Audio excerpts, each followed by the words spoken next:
Rasul sallallahu alaihi wasallam mengatakan, "Ballighu anni walau ayat." Sampaikan dari aku walaupun satu. Bismillahirrahmanirrahim. Assalamualaikum warahmatullahi wabarakatuh. Alhamdulillahirabbil alamin, wassalatu wassalamu ala asyrafil anbiya'i wal mursalin, sayyidina wa habibina wa syafi'ina wa maulana Muhammadin sayyidil mursalin wa ala alihi wa sahbihi ajma'in. Rabbi shrah li sadri wa yassir li amri wahlul 'uqdatam min lisani yafqahu qawli. Allahumma rabbana inna nas'aluka ilman nafi'an wa rizqan thayyiban wa 'amalan mutaqabbala bi rahmatika ya arhamar rahimin.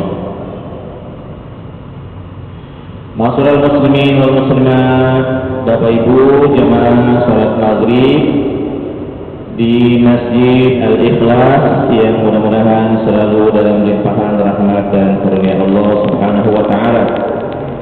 Alhamdulillah, masih di penghujung bulan Zulhijjah di tahun 1444 Hijriah. Allah Subhanahu wa taala masih terus memberikan kenikmatan kepada kita semua. Mudah-mudahan Allah Subhanahu wa taala menyampaikan kita ke tahun-tahun selanjutnya juga dalam keadaan sehat walafiat.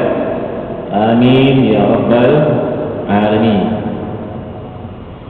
Bapak Ibu semua, berdasarkan urutan dari yang kita baca di kitab Matan Abi Suja, atau persisnya yang saya bawa di sini adalah penjelasnya Fathul Qarib, maka kita akan masuk kepada bab baru, yaitu bab tentang zakat.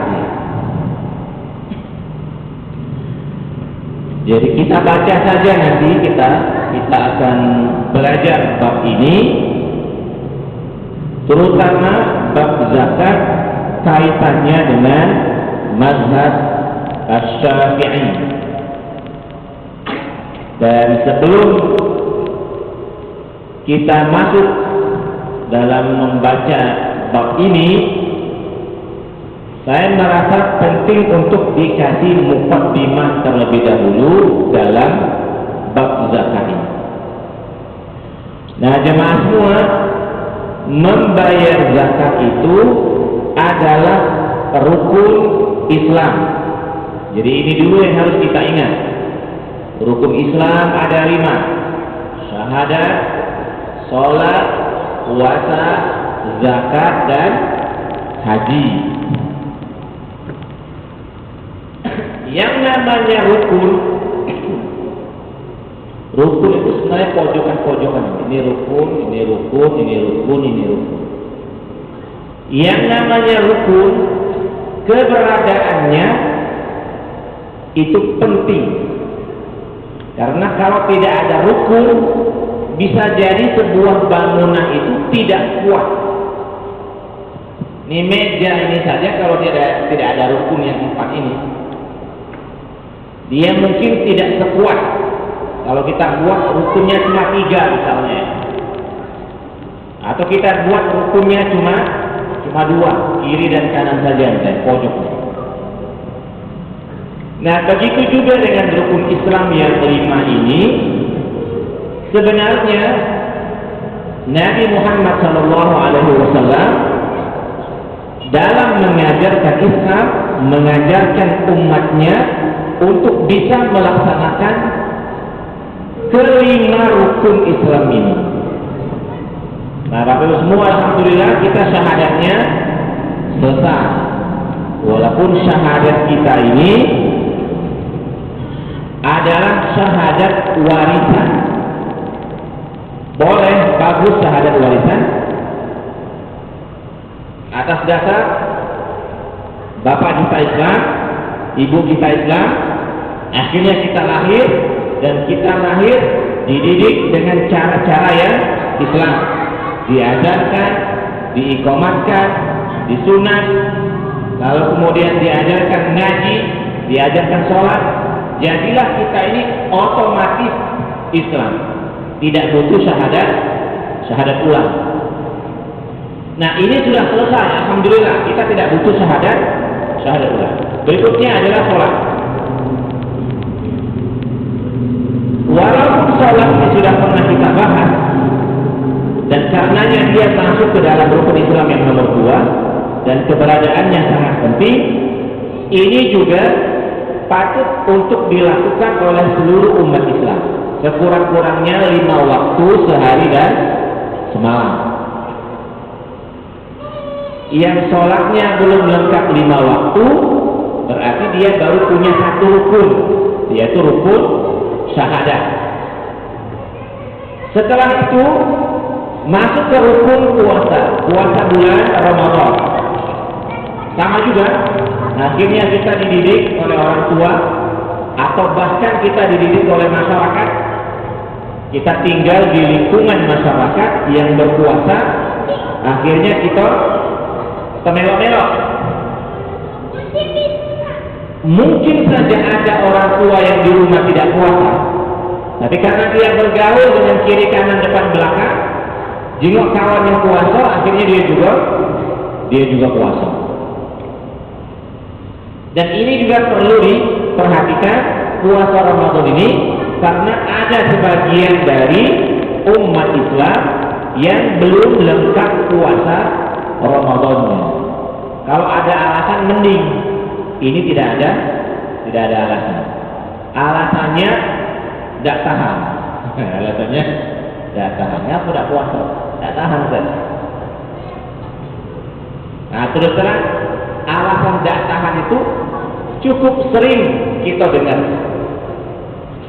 Kalau alasan nukang, kalau ada alasan musafir, sakit, demam, mungkin. Ini nukang tidak, begawi berat tidak, di rumah. Kapan keluar rumah, beli panter. Dengan rokok sebatang. Kenapa tidak puasa? Tahan. Nah, ini perlu kita dekati, perlu diajak diskusi. Awalnya puasa itu tidak tahan kan? Cuma ditahan ke. Nomor 2. Nomor 3. Berarti yang sholatnya belum lengkap 5 waktu, yang puasanya belum lengkap Ramadan, berarti dia baru punya sikok rukun syahadat tadi. Nah, berikutnya baru masuk ke rukun zakat. Nah, Bapak Ibu semua, syahadat kita gratis lah, kita anggap ya, tidak bayar kita. Bayar, bahkan yang kita bayar itu cuma bayar melahirkan itu yang bayar. Syahadat gratis. Sholat hampir gratis. Ada duitnya tapi tidak banyak. Paling beli sarung, beli peci, beli baju, beli celana panjang. Nah, itu tidak mahal tidak. Biaya sholat tidak mahal. Biaya masjid mungkin mahal, tapi biaya sholat murah sekali.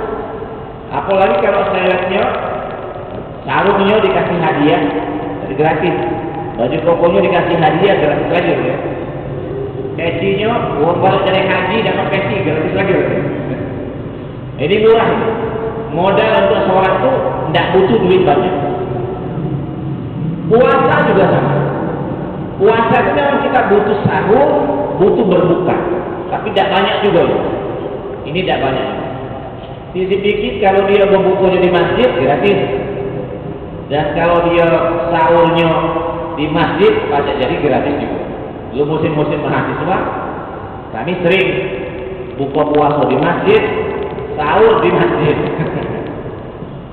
Berkabaran, manalah ada masjid yang maghrib ke buka puasa plus nasi. Karena ada sebagian masjid yang buka puasanya cuma takjil bayar. Nah, yang itu agak kurang rekomendasi oleh kami mahasiswa dulu kan. Pokoknya manalah ada lokal masjid yang dia masih buka puasaan plus nasi. Nah, itu biasanya kami jingok dulu di Jakarta. Ya, kami jingok itu. Sekurang-kurangnya kalau seandainya sahurnya bayar, bukanya gratis. Ya sahur kalau kami dari dulu sahur itu tidak pernah lemak rasanya. Maksudnya makannya itu tidak butuh sesuatu hal yang macam-macam. Kadang-kadang satu bungkus nasi itu pagi 2 kadang-kadang, atau sikok tidak habis. Nah, tapi kalau berbuka memang butuh agak lemah dikit. Tapi kalau sahur tidak ada. Bahkan dalam 5 tahun terakhir atau bahkan dalam 7 tahun terakhir kami tinggal di Palembang inilah, bahkan saya pribadi sahur itu jarang makan nasi. Jadi saya pribadi termasuk yang kalau sahur jarang makan nasi. Kalaupun makan nasi dikit nih, setengah centong lah. Jangan tidak bernasi kan. Tidak tahu tidak ini apa namanya. Seakan-akan perutnya agak kurang nerimo, perasaan apa ya? Perasaan lah. Kalau bapak-bapak yang lain nambah sahur juga tidak apa-apa, lanjutkan. Karena dulu juga ada masa-masanya kami dulu juga masa-masa sekolah, bukan masa-masa mahasiswa, bukan masa-masa SMA, itu sahur nambah sampai berbuka. Nah itu butuh juga duit di Ramadan itu, tapi tidak terlalu banyak. Masalah baju baru sebenarnya itu sudah nomor 2, nomor 3. Yang paling penting itu adalah makan dan minum. Jadi untuk modal puasa tidak terlalu banyak modal. Tidak terlalu banyak. Nah, masuk ke rukun yang keempat, yaitu membayar zakat. Membayar zakat yang dimaksud di sini adalah membayar zakat mal dan zakat fitrah. Ini butuh modal. Zakat fitrah nanti kita bahas insyaallah. Zakat fitrah modalnya tidak terlalu besar. Hampir seluruh manusia ini mampu untuk membayar zakat fitrah karena modalnya kecil. Tapi kalau zakat mal butuh modal yang agak besar. Orang kalau dia sudah sampai pada tahap wajib bayar zakat mal, berarti orang itu kategorinya adalah masuk dalam jajaran orang kaya. Walaupun kayanya mungkin baru sebatas kaya level terendah. Nah, kalau kita perhatikan ajaran Islam yang ada rukun membayar zakatnya ini,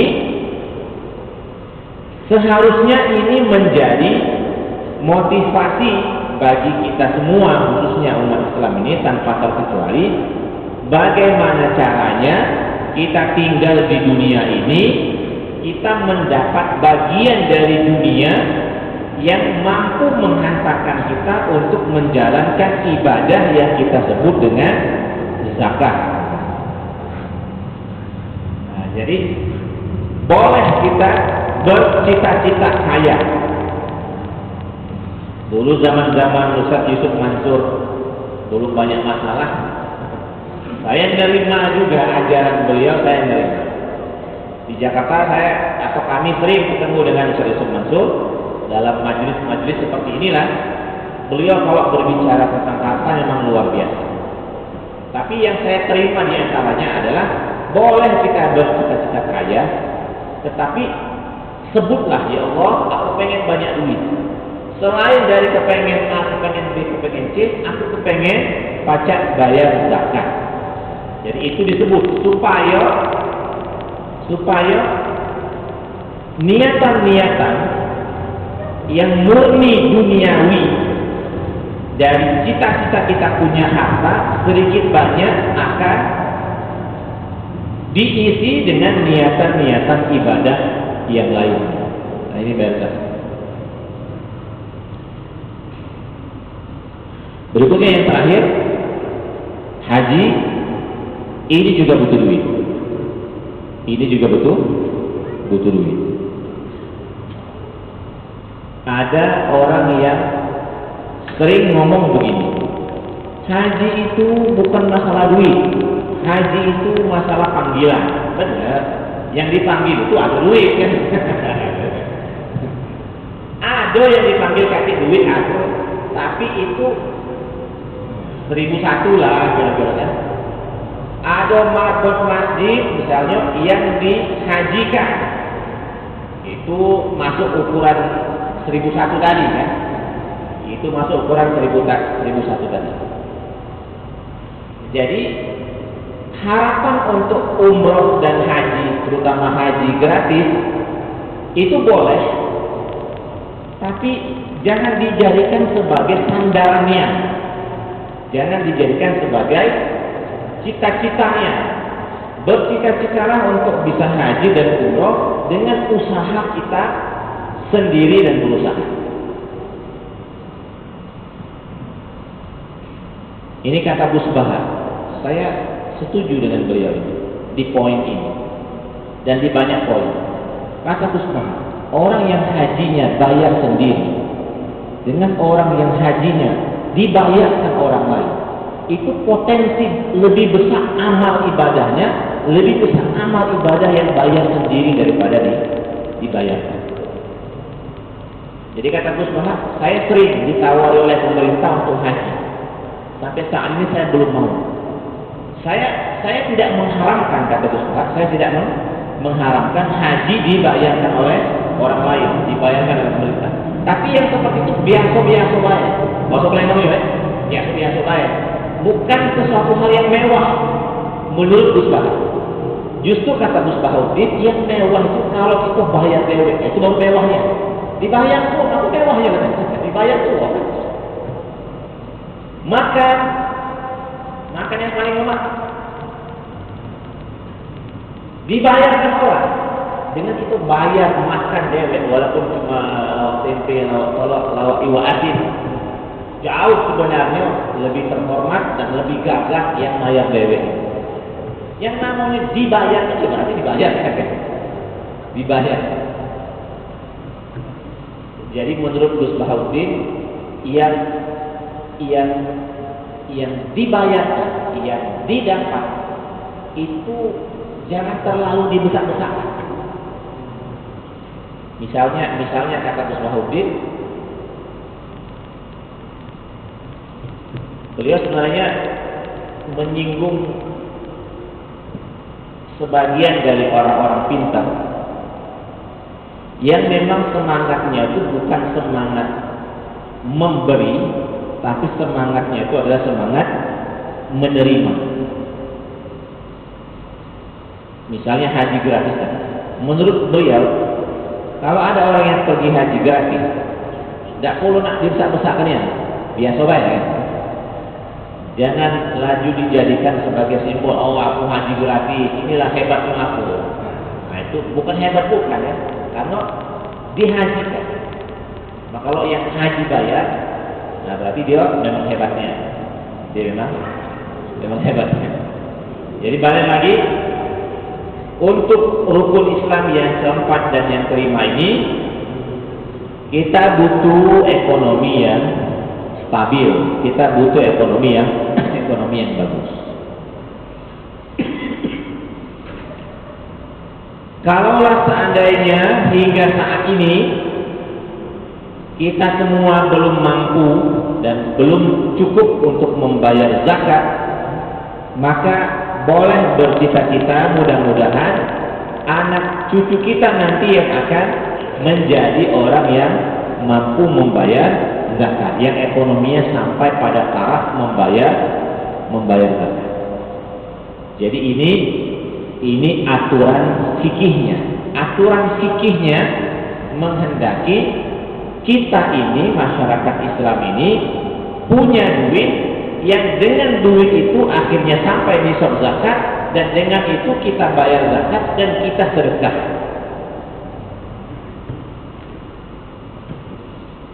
Nah ini ajaran di dalam masjid. Ini ajaran di dalam masjid. Kalau pemerintah punya semangat membebaskan penduduknya dari batas ambang kemiskinan, ini semangat pemerintah kan, maka seharusnya semangat ini didukung dengan cara ajaran-ajaran itu digaungkan di masjid-masjid. Ajaran zuhud yang sering diajarkan di masjid-masjid, saya setuju dengan ajaran zuhud, tetapi zuhud yang saya setuju dalam konteks ajaran Islam adalah zuhud yang memang aslinya kita umat Islam ini punya potensi untuk kaya. Kita umat Islam ini punya kesempatan dan punya kekuatan untuk punya banyak harta. Tapi setelah harta itu ada dengan kita, lalu kemudian harta ini mudah untuk dilepaskan. Nah, zuhudnya Rasulullah SAW itu modelnya seperti ini. Zuhudnya Rasulullah SAW itu adalah zuhud yang memang hartanya sudah ada, lalu kemudian hartanya dilepaskan. Sebagian dari pemikir-pemikir Islam menyederhanakan zuhud itu adalah kehidupan pasca dunia, kehidupan setelah dunia. Kita dunia belum dapat, tapi kita ngomong zuhud. Ini belum pas. Yang pas ngomong zuhud itu adalah dunia kita ada, lalu kemudian dunia ini kita tinggalkan. Jadi zuhud itu adalah kehidupan pasca dunia. Kalau orang yang rajin puasa Senin dan Kamis, karena memang di rumahnya tidak ada makanan, sebenarnya ini adalah kemiskinan yang dibaguskan dengan ibadah-ibadah. Tapi kalau seandainya Bapak Ibu semua di rumahnya kulkasnya penuh, berasnya banyak, duit mega, badan sehat walafiat, gak kasih pantangan makan nasi, gak kasih pantangan makan gorengan segala macam, tiba-tiba bapak-bapak dan ibu memilih untuk rajin puasa Senin dan Kamis. Itu zuhud namanya. Itu zuhud. Karena lapar lebih manis ketimbang makan. Itu bahasa orang zuhud. Kalau bahasa kita masih lemah makan kan? Masih lemah makan. Dia punya duit, dia pegang duit, dia bisa beli makanan banyak, dia bisa. Tapi dia sengaja tidak memilih itu, dia memilih lapar. Itu zuhud. Terus duitnya kemana? Dibelikan tanah. Nah, duitnya diinfakkan, disedekahkan, dihabiskan. Rasulullah SAW saat meninggal dunia, beliau hanya punya harta 4 dirham. 1 dirham itu berapa gram lah kira-kira? Itu Pak. Kalau dinar dia 4 gram. Ini dirham itu perak, duit perak, murah. Dirham. Nanti kita cari konversinya, murah. Ini paling-paling 4 dirham ini sampai tak kira-kira 100.000? Jangan-jangan tidak sampai 100.000. 4 dirham. Jadi Rasulullah SAW saat meninggal dunia itu punya duit dikitnya. Punya duit dikit. Kemana duit Rasul? Apakah Rasul miskin? Tidak. Rasul tidak miskin. Pendapatan Rasul sebelum jadi Nabi itu bisnisnya bagus. Bisnisnya bagus. Saat sudah jadi Nabi, mungkin dunia bisnis Rasul sudah ditinggalkan. Tetapi Rasul punya penghasilan walaupun tidak punya gaji bulanan. Gaji sebagai Nabi tidak punya. Tapi Rasul punya jatah khusus 1/5 dari harta rampasan perang. Orang kalau berperang menang, kemudian banyak mendapatkan ghanimah, harta rampasan perang yang terdiri dari emas, perak, kuda, unta, gandum, roti segala macam. Nah, itu 1/5-nya jatah Rasul. Dulu orang main duit dinar. Dinar itu, 1 dinar itu kira-kira emasnya sekitar 4, sekian gram. Berarti 1 dinar itu seharga 4 juta. 1 dinar itu. Dulu Utsman bin Affan radhiyallahu anhu pernah infak 1.000 dinar. Masya Allah, 1.000 dinar. Utsman bin Affan pernah berinfak 1000 dinar. Kalau kali 4 juta berarti sekitar 4 miliar. 4 miliar itu on the spot. On the spot itu langsung angkat tangan. Ya Rasul, dari aku 1000 dinar. Nah, seperti itu. On the spot. 4 miliar. Bayangkan orang kalau seandainya perang dapat harta rampasan perang 1000 dinar, nah itu 1/5-nya milik Nabi. Dan perang di zaman Nabi itu banyak perangnya. Sebagian dari sejarawan menyebutkan lebih dan kurang dalam 1 tahun itu ada sekitar 3 sampai 4 perang. Dalam 1 tahun itu ada sekitar 3 sampai 4 kali perang. Kalau sekali perang ini dapatkan 200 juta lah ya kan? Kalau 4 kali perang 1 M 1 M setahun kan? Kalau 1 M setahun dibagi 12, nah berarti pendapatan per tahunnya atau pendapatan per bulan Nabi itu sekitar ratusan juta juga. Nah, kemana duit Nabi yang banyak itu? Duit Nabi yang banyak itu habis untuk dibagikan kepada istri, kepada anak, kepada keluarga, kerabat, tetangga, dan umat Islam secara umum yang pada waktu itu hidup di dekat Nabi yang kebetulan berkekurangan. Sekali waktu Bapak Ibu semua, Nabi Muhammad SAW sholat asar berjamaah. Setelah sholat asar berjamaah, zikir sebentar. Setelah itu Rasul bergegas balik. Tidak pernah Rasul setelah sholat zikirnya cuma sebentar, lalu kemudian tidak pernah juga langsung bergegas baliknya. Ini Rasul langsung bergegas balik. Agak heran, jamaah agak heran. Kemudian malamnya atau besok paginya, akhirnya sahabat penasaran bertemu dengan Nabi Muhammad SAW. Bertanyalah, wahai Rasul, kenapa kemarin sholat asarnya zikirnya agak buru-buru dan kenapa sepertinya memang engkau kelihatan sedang ada masalah, cepat-cepat pengen balik? Kata Rasulullah SAW, zakartu wa ana fis sholat. Jadi perhatikan Nabi juga saat sholat, pikiran Nabi juga pernah ada melayang-layang juga. Tadi saya ketika sholat asar, kata Rasul, saya teringat bahwa di rumah masih ada tibron ini harta, duit, dinar, dirham.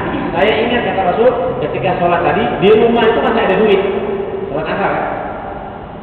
Dan kata Rasulullah SAW, saya tidak mau duit itu ada di rumah kalau malam sudah tiba. Sallallahu alaihi wasallam. Saya dulu sering dinasihatkan oleh orang-orang tua. Nasihatnya seperti ini. Kalau punya duit, semalam ke dulu. Kalau punya duit, semalam ke dulu. Maksudnya jangan dihabisin hari itu lah. Tapi itu tidak berlaku untuk Nabi kita Sallallahu Alaihi Wasallam. Justru beliau punya kaidah lain. Kalau punya duit, jangan sampai semalam. Habisilah duit itu. Bukan untuk beli rokok, bukan. Habisilah untuk sedekah, untuk infak, anu yang kira-kira kurang, habisilah. Besok dijual lagi. Pokoknya itu tidak seturut dengan Nabi. Walaupun tidak seturut dengan Nabi, tapi sesekali bolehlah nyontoh dikit-dikit. Kata guru kami Syekh Hisham Kamil, orang Mesir, dosen di Al-Azhar. Kata Syekh Hisham Al-Kamil, kenapa kita butuh membaca Syama'il Muhammadiyah? Kenapa kita butuh membaca sirah sejarah Nabi yang khusus membahas sifat-sifat Nabi? Supaya kita mengenal Nabi sebenarnya, dan walaupun kita tidak bisa nurut, tapi siapa tahu ada hal-hal kecil yang patut kita turut walaupun sebenarnya kita tidak bisa mengikuti. Nabi itu semangat memberinya loh. Dalam hadis yang lain, ini masih dalam Syama'il Al-Muhammadiyah. Sekali waktu ada ibu-ibu. Biasa dari dulu orang kalau dengan kiai, dengan ustaz, dengan Nabi hormat. Ada ibu-ibu kasih Nabi hadiah sejenis buah timun begitu ya, sejenis buah semangka, sejenis buah-buah timun suri, apa timun suri maksudnya? Belewa ya. Sejenis itu ya. Dikasih lah, wahai Rasul, ini nah, Nabi kasih bawaan, tolong bawa balik. Rasul terima, asal bukan zakat. Rasul tidak boleh menerima zakat. Hadiah Rasul terima. Tapi apakah Rasul menerima saja? Inilah beda Rasul dengan kiai dengan ustaz.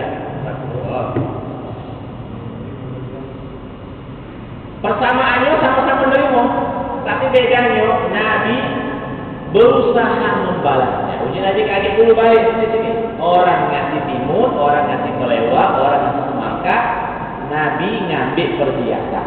Ngambil perhiasannya mana ini? Nyedok. Nah, bawa balik. Masya Allah. Nyedok, bawa balik.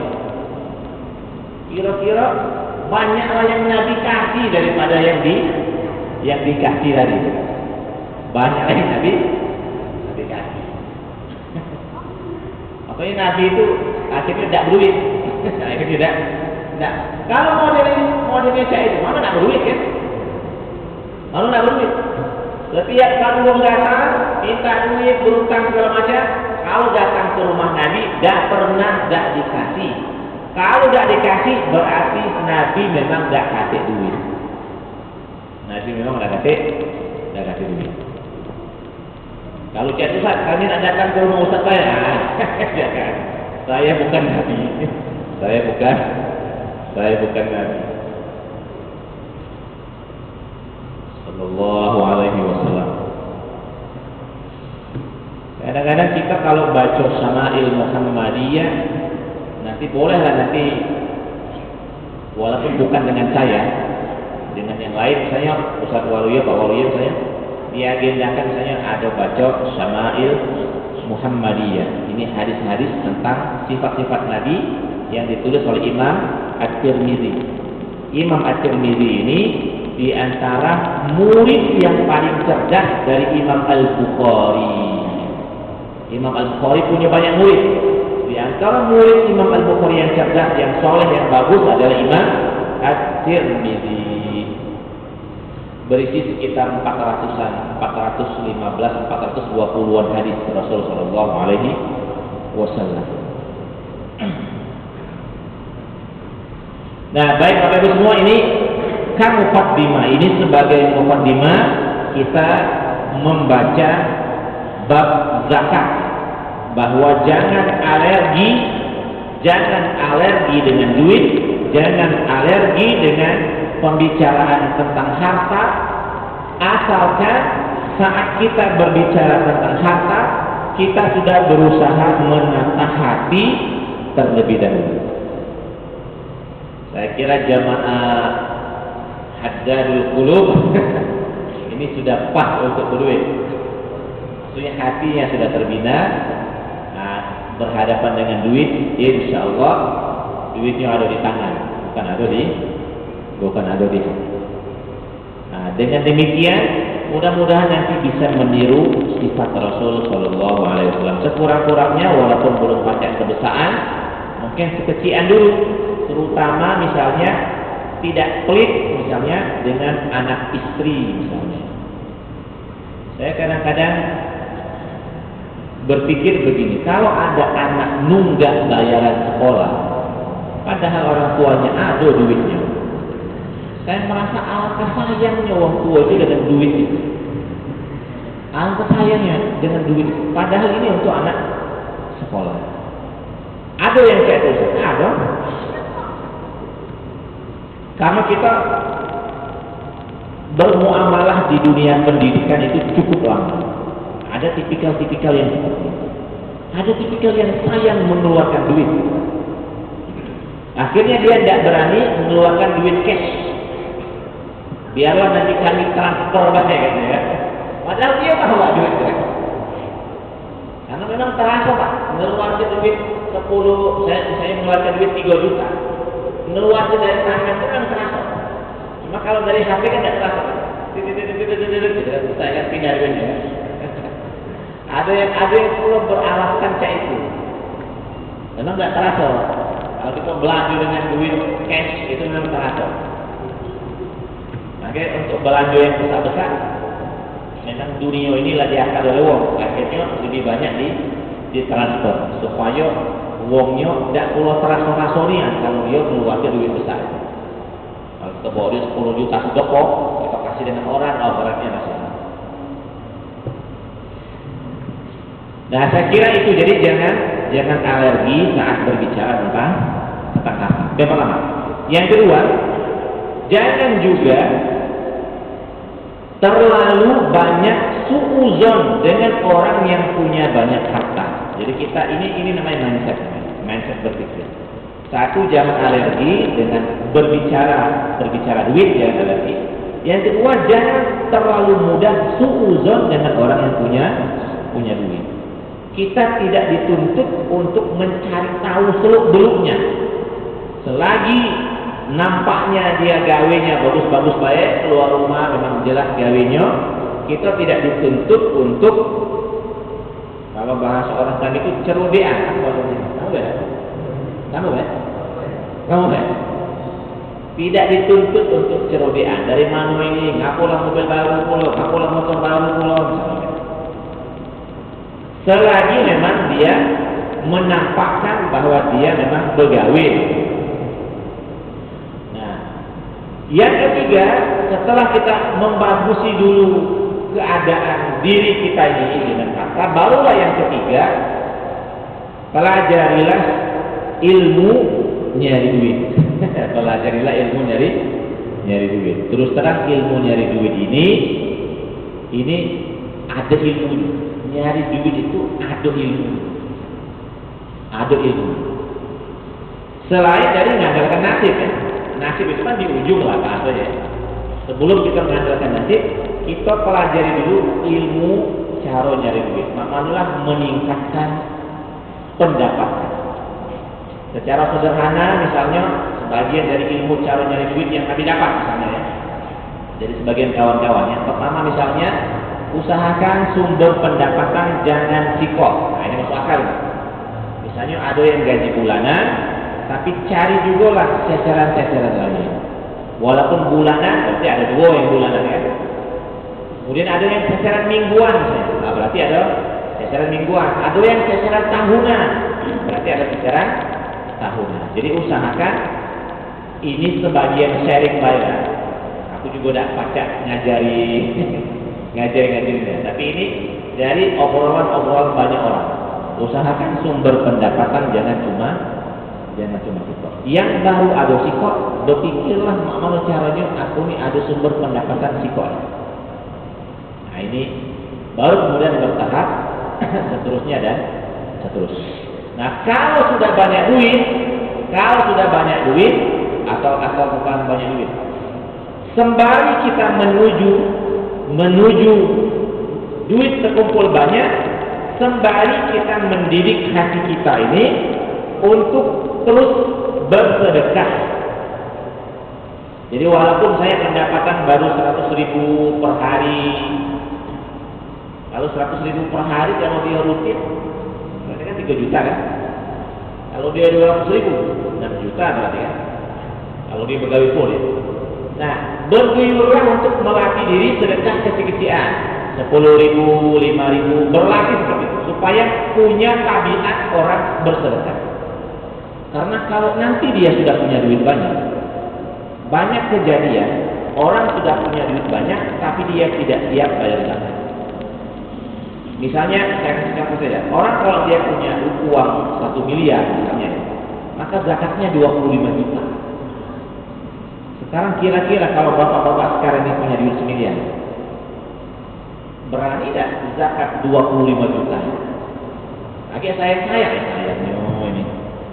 ini dapat motor Tigo ini second kan, dapat motor Tigo, nah sayangnya ini gara-gara tidak punya mental bersedekah tadi.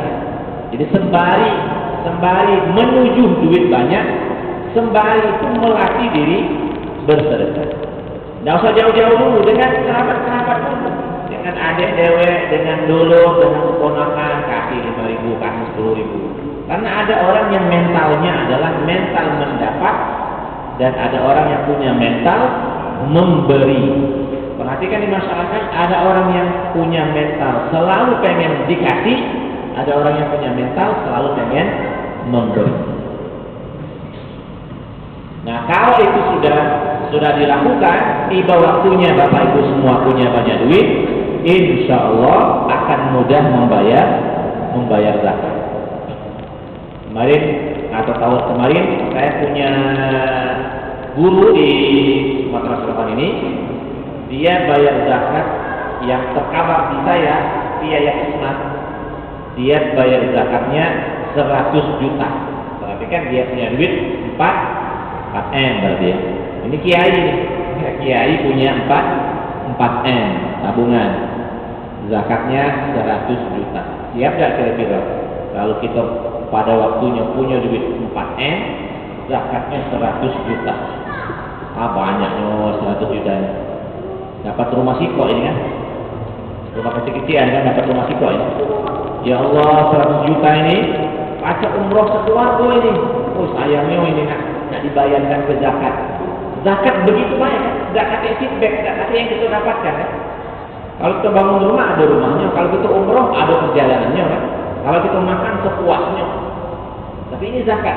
Begitu kita bayar habis lenyap, kira-kira lenyap.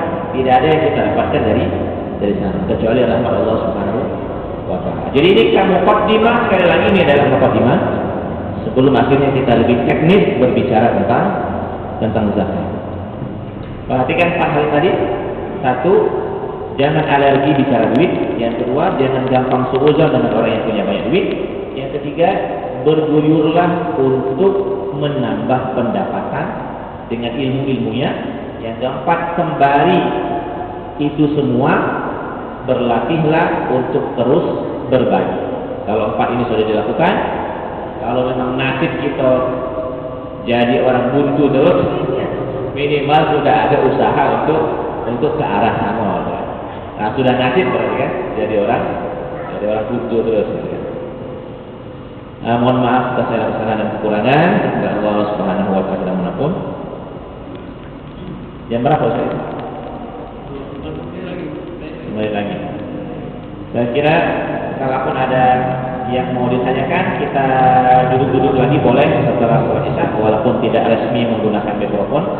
Jika memang ada yang pengen ditanyakan dan yang pengen didiskusikan. Subhanallahumma rabbana wa bihamdika asyhadu an la ilaha illa anta wa astaghfiruka wa atubu ilaik. Assalamualaikum warahmatullahi wabarakatuh.